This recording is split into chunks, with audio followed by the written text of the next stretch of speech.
हुआ भागा बाटे जेकरा घर में माई नइखे।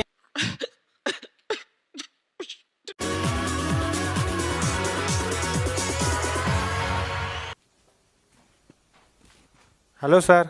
Hello ma'am. नमस्ते सर। नमस्कार जी। क्या नाम है आपका?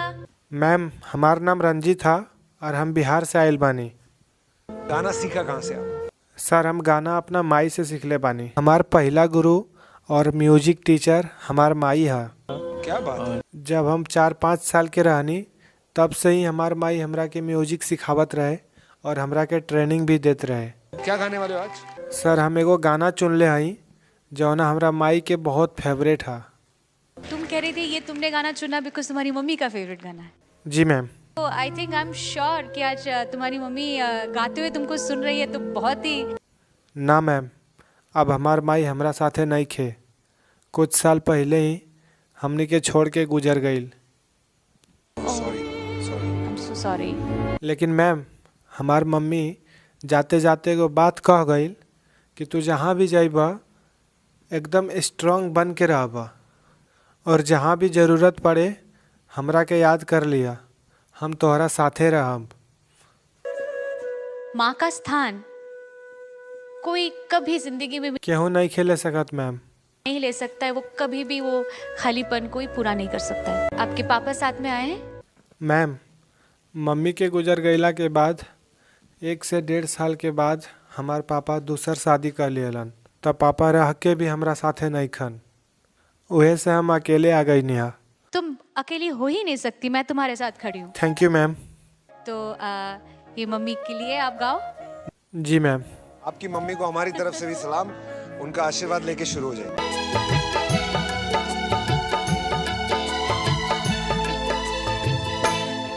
माई के दूधावा कोनो दूधावा में, माई के दूधावा कोनो दूधावा में मिठाई नहीं खे हो, मिठाई नहीं खे। हुआ भागा बाटे जेकरा घर में माई नहीं खे। हुआ भागा बाटे जेकरा घर में माई नहीं खे।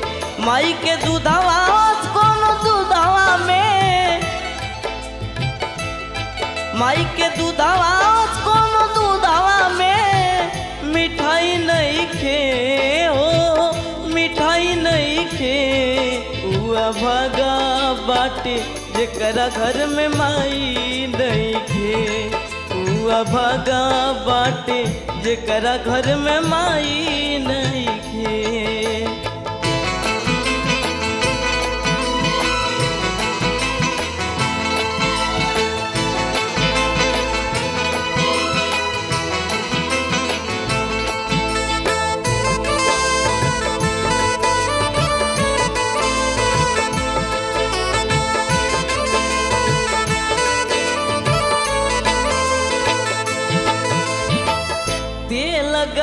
माई तुहरा छतिया में मलली, खुनावा के दूधावा से तुहरा के पलली।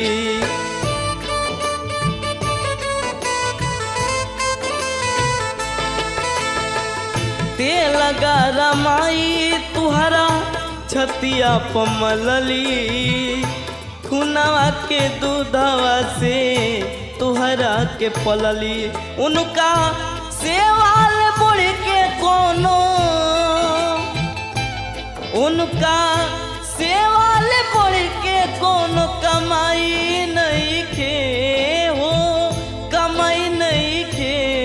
हुआ भागा बाटे जेकरा घर में माई नहीं खे। हुआ भागा बाटे जेकरा घर में माई नहीं खे। माई के दूधावा कोनो दूधावा में, माई के दूधावा कोनो दूधावा में मिठाई नहीं खे हो, मिठाई नहीं खे। हुआ भागा बाटे जेकरा घर में माई नहीं खे। हुआ भागा बाटे जेकरा घर में माई नहीं खे। हुआ भागा बाटे जेकरा घर में माई नइखे। मुझे दिल से सॉरी कहना चाहिए कि जिस सच्चाई से आपने आज गाया